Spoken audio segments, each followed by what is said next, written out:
একটি প্রশ্ন এসছে, ঈদের রাতে রাসূলুল্লাহ সাল্লাল্লাহু আলাইহি ওয়াসাল্লাম কি জেগে ইবাদত করতেন?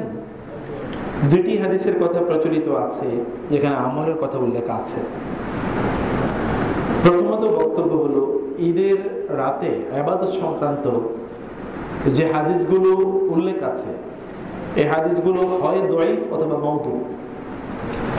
ঈদের রাতে আমল সংক্রান্ত যে হাদিসগুলো উল্লেখ আছে, যেমন একটা হাদিস বলা হয় যে ব্যক্তি ঈদের রাতে জেগে ইবাদত করলো, লাম ইয়ামুত কলবুহু ইয়াওমা তামুতুল কুলুব, যেদিন সকল অন্তরগুলো মারা যাবে সেই দিন ওই ব্যক্তির অন্তর মারা যাবে না। এটা একটা দঈফ হাদিস। এবং অন্য যে হাদিসগুলো আছে এই হাদিসগুলো মাউদু। ফলে ঈদের রাতে কোনো ইবাদত সহিহ হাদিস দ্বারা সাব্যস্ত হয়নি। এই কারণে ঈদের রাতের কোনো ফজিলত, এটা আলাদা কোনো ফজিলত নাই, অন্য রাতের মতোই রাত। অতএব এই রাতে কোনো ইবাদত করলে অন্য রাতের মতো করে ইবাদত করবেন, এক্সট্রা কোনো ইবাদত বা ফজিলত সহিহ হাদিস দ্বারা প্রমাণিত নয়।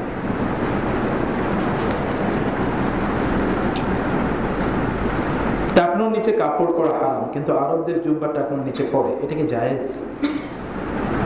আপনি তো হাদিস বলেই দিয়েছেন, হাদিস তো সহিহ। অতএব আমিও যদি পড়ি টাকনুর নিচে, তাহলে কি সেটা হালাল হয়ে যাবে? যা নিষিদ্ধ তা তো নিষিদ্ধ।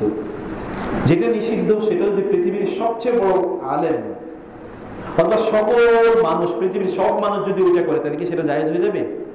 হারাম এবং হালাল করেন কে? আল্লাহ। হালাল এবং হারাম করেন কে? আল্লাহ সুবহানাহু ওয়া তাআলা। এটা কেবলমাত্র তার অধিকার, আর কারো অধিকার না। অতএব কোনটি হালাল কোনটি হারাম এটি নির্ধারণ করা আল্লাহ তাআলার কাজ। তিনি নির্ধারণ করেন, ওয়ায়ুহিল্লু লাকুমুত তাইয়্যিবাত ওয়ায়ুহিল্লু লাহুমুত তাইয়্যিবাত ওয়ায়ুহাররিমু আলাইহিমুল খাবাইস। হালাল বলবেন আল্লাহ অথবা তার রাসূল, হারাম বলবেন আল্লাহ অথবা কি তার রাসূল। অন্য কেউ এটি বলবেন না। অন্য কেউ বললে এটা শিরক হয়ে যাবে। অন্য কেউ বললে কি হবে? শিরক হয়ে যাবে। অতএব আল্লাহ যেটা হালাল করেছেন সেটাকে কেউ হারাম বললে, আল্লাহ যেটা হারাম করেছেন সেটাকে কেউ হালাল বললে, এটা কি হয়ে যাবে? তারা মুশরিক হয়ে যাবে। ইত্তাখাযু আহবারাহুম ওয়া রাহবানাহুম আরবাবা মিন দুনিল্লাহ। তারা ইহুদি এবং খ্রিস্টানরা তাদের ধর্মযাজকদেরকে আল্লাহকে বাদ দিয়ে গড হিসেবে, রব হিসেবে গ্রহণ করেছে। এই আয়াত নাযিল হলে আদি ইবনে হাতিম রাদিয়াল্লাহু তাআলা আনহু তিনি দৌড়ে আসলেন এবং বললেন, ইয়া রাসূলুল্লাহ, তিনি আগে খ্রিস্টান ছিলেন এবং তিনি মুসলিম হয়ে গেছেন, যে আমরা খ্রিস্টান থাকা অবস্থায় আমাদের পাদ্রীদেরকে তো আমরা কখনো রব হিসেবে গ্রহণ করিনি। রাসূলুল্লাহ সাল্লাল্লাহু আলাইহি ওয়াসাল্লাম বললেন, আল্লাহ কোন একটা জিনিসকে হারাম করেছেন কিন্তু তোমাদের পাদ্রীরা বলেছেন এটা হালাল, তোমরা কি ওটাকে হালাল মানো নাই? আল্লাহ কোন একটা জিনিসকে হালাল বলেছেন, পাদ্রীরা বলেছেন ওটা হারাম, তোমরা কি সেটাকে হারাম করো নাই? বলে হ্যাঁ, তা করেছি। বলে এর মাধ্যমে তোমরা তাদেরকে আল্লাহর পরিবর্তে রব মেনেছো। হালাল এবং হারাম নির্ধারণ করেন আল্লাহ। কেউ যদি হালাল এবং হারাম এটা স্পষ্ট থাকার পর তিনি তার বিরুদ্ধে গেলে, এটা মারদুদুন আলাইহি, তার বিরুদ্ধে যাবে। তিনি কেউ হালাল বা হারামের বিরুদ্ধে কোনো কাজ করলে সেটা কোনো দলিল হয়ে যায় না, দলিল হবে কোরআন এবং সুন্নাহ। 40 মাইলের ভেতরে সফরে কি জমা করা যাবে? জমা যদি সফর হয় তাহলে সফরে দুটো কাজ করা যায়, তাহলে কি কসর এবং জমা। রাসূলুল্লাহ সাল্লাল্লাহু আলাইহি ওয়াসাল্লাম কসর করতেন এবং কি করতেন? জমা করতেন। মনে রাখতে হবে এটা কেবল কষ্টের উপর নির্ভর করে হয় না, যে ঠিক আছে কতটুকু গেলে কষ্ট এই কারণে এটা করছি, এইটা না। কারণ আল্লাহ এবং আল্লাহ রাসূল বলেন নাই যে কষ্টের ইস্যু। আপনি কষ্ট, হ্যাঁ কষ্টের ব্যাপার আছে, কিন্তু যখন বিধান হয়ে যায় তখন ওটা কি কারণে হয়েছে তার চেয়ে বড় কথা হলো কি বিধানটা কি হয়েছে সেটা হচ্ছে দেখার বিষয়। বিধান আল্লাহ যেহেতু বিধান দিয়েছে, যেমন জুমার নামাজ আমরা 2 রাকাত পড়ি, 4 রাকাত পড়ি না। এখন আপনি গবেষণা করে বলতে পারেন একটা খুতবা আছে দেখে 2 রাকাত পড়ি, আদারওয়াইজ আমরা 4 রাকাতই পড়তাম। তাহলে খুতবা বাদ দিয়ে কি 4 রাকাত পড়বো নাকি আমরা? না, কারণ সালাতই হলো 2 রাকাত, বিধানই দিয়েছেন, এটা বিধানের অনুসারে আপনাকে চলতে হবে, ব্যাস। এটাই ইবাদত। ইবাদত মানে হলো আল-ওকুফ, মানে তাওকিফি। আল্লাহ বলেছেন, আল্লাহ রাসূল বলেছেন, অতএব এই বিষয়ে আর কোনো আলোচনা নেই। আয়েশা রাদিয়াল্লাহু তাআলা আনহা বলেছেন, রাসূলুল্লাহ সাল্লাল্লাহু আলাইহি ওয়াসাল্লাম হায়েজ অবস্থায় আমাদেরকে রোজা রাখতে নিষেধ করেছেন এবং নামাজ পড়তে নিষেধ করেছেন, কিন্তু পরে রোজা কাজা করতে বলেছেন, নামাজ কাজা করতে বলেন নাই। আমরা কোনদিন জিজ্ঞেস করি নাই যে রোজা ফরজ, নামাজও ফরজ, তাহলে আপনি রোজা কাজা করতে বললেন, নামাজ কাজা করতে কেন বললেন না? এটা আমরা জিজ্ঞেস করিনি, কারণ শরীয়ত মানে কি? আমান্না ওয়া সাল্লামনা, সামি'না ওয়া আতা'না। শরিয়া মানে হচ্ছে শুনলাম এবং মানলাম, মানলাম এবং কি শুনলাম এবং আনুগত্য করলাম, এটাই শরিয়া। পর্দাশীল মহিলারা কি গায়ের মাহরাম আত্মীয়স্বজনের সাথে কথা বলা বন্ধ করে দেবে? একান্ত প্রয়োজন না হলে কথা বলবে না।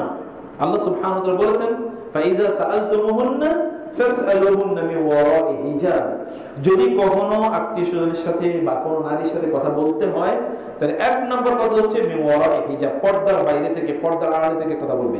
দুই নম্বর, ওয়াকারনা ফি বুয়ুতিকুন্না ওয়া লা তাবাররাজনা তাবাররুজাল জাহিলিয়াতিল উলা ওয়া আকিমনাস সালাতা ওয়া আতিনাজ যাকাতা ওয়া আতি'না আল্লাহ ওয়া রাসূলা। এই যে নারীরা তারা কোথায় থাকবেন, কি করবেন, এটা বলতে গিয়ে আল্লাহ সুবহানাহু ওয়া তাআলা বলেছেন ওয়াকুলনা কাওলান মা'রুফা। যদি নারীরা কখনো কোনো পুরুষের সাথে কথা বলতে হয়, তাহলে কেবলমাত্র পরিচিত কথাগুলি বলবেন। পরিচিত কথা দুটো আছে, একটা হলো কোনো নারী তার ভাইয়ের সাথে অথবা তার বাবার সাথে বা তার ছেলের সাথে যেই টোনে কথা বলতেন, অতটুকুই কথা তিনি কার সাথে বলবেন? অপরিচিত অথবা তার গায়ের মাহরাম কোনো আত্মীয়স্বজনের সাথে বলবেন। বাবার সাথে কোনো মেয়ে কথা বলতে গিয়ে কি একেবারে ইনিয়ে বিনিয়ে ভেঙ্গে চুরে আর্ট করে কথা বলবে? ছেলের সাথে কথা বলতে গিয়ে, ভাইয়ের সাথে কথা বলতে গিয়ে যেমনি ভাবে অপরিচিত কোনো কণ্ঠ পেলে হ্যালো এরকম কিছু বলবে না? ভেরি সিম্পল, এরকম কথা বলবে। দুই নম্বর বিষয় হলো, তিনি যখন কথা বলবেন তার যতটুকু ততটুকুই বলবেন, তার বাইরে না। Wouldn't cross the limit, wouldn't engage in extra talk. অপ্রয়োজনীয় কথা বলবেন না, বিজনেস টক যতটুকু বলা ততটুকু বলবেন, তার বাইরে বলবেন না। বুঝতে পারছেন? এই দুটো মূলনীতির মধ্যে থেকে তাকে কথা যদি বলতে হয় বলবে, আদারওয়াইজ তিনি যদি প্রয়োজন না থাকে, যদি বললাম প্রয়োজনই নাই, তাহলে কথা কেন বলবেন? কারণ কথা না বলে থাকাটা কি? কথা না বলে থাকাটা কি? মুক্তির লক্ষণ। মান সাকাতা নাজা, আস-সুকুতু নাজাতুন। হাদিসে এসেছে, হাদিসে এসে চুপ থাকা কি? চুপ থাকলে বেঁচে যায়, চুপ থাকলে বেঁচে যায়। কথা বললেই তো কি ধরা খেয়ে যাবে।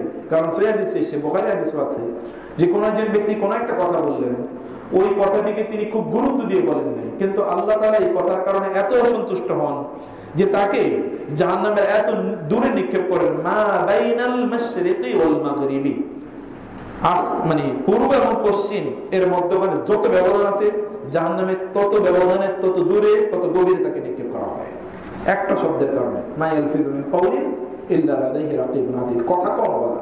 তাহলে জিহ্বা দিয়ে আমরা কি করব? আল্লাহ সুবহানাহু ওয়া তাআলার জিকির, প্রয়োজনীয় কথা অথবা জিকির। কাওলুন মা'রুফুন ওয়া খায়রুন, মানে কাওলুন মা'রুফুন ওয়া মাগফিরাতুন খায়রুন মিন সাদাকাতিন ইয়াতবাউহা আযা। ওই কথা বলার চেয়ে চুপ করে থাকা ভালো, যে কথা মানুষকে কষ্ট দেবে। অথবা ভালো কথা বলুন, খারাপ কোনো কথা বলা, অপ্রয়োজনীয় কথা বলা যাবে না। অসুস্থ মানুষের বসে সালাত পড়ার প্র্যাকটিক্যাল রূপ কেমন পড়ে দেখালে শিখতে পারতাম। অসুস্থ মানুষ তিনি বসে সালাত আদায় করবেন তখন যখন তিনি দাঁড়াতে পারেন না। মনে রাখবেন, সালাতকে তার অরিজিনাল অবস্থায় মানে পালন করা একটা ফরজ। সালাতে যে কাজগুলো, নামাজের মধ্যে যে কাজগুলো ফরজ, ওই অবস্থায় সেগুলোকে পালন করতে হবে। কোন একজন ব্যক্তি তিনি বাইরে হেঁটে এসেছেন, এসেই ঠাস করে চেয়ারের মধ্যে বসে নামাজ আদায় করলেন, তার নামাজই হবে না।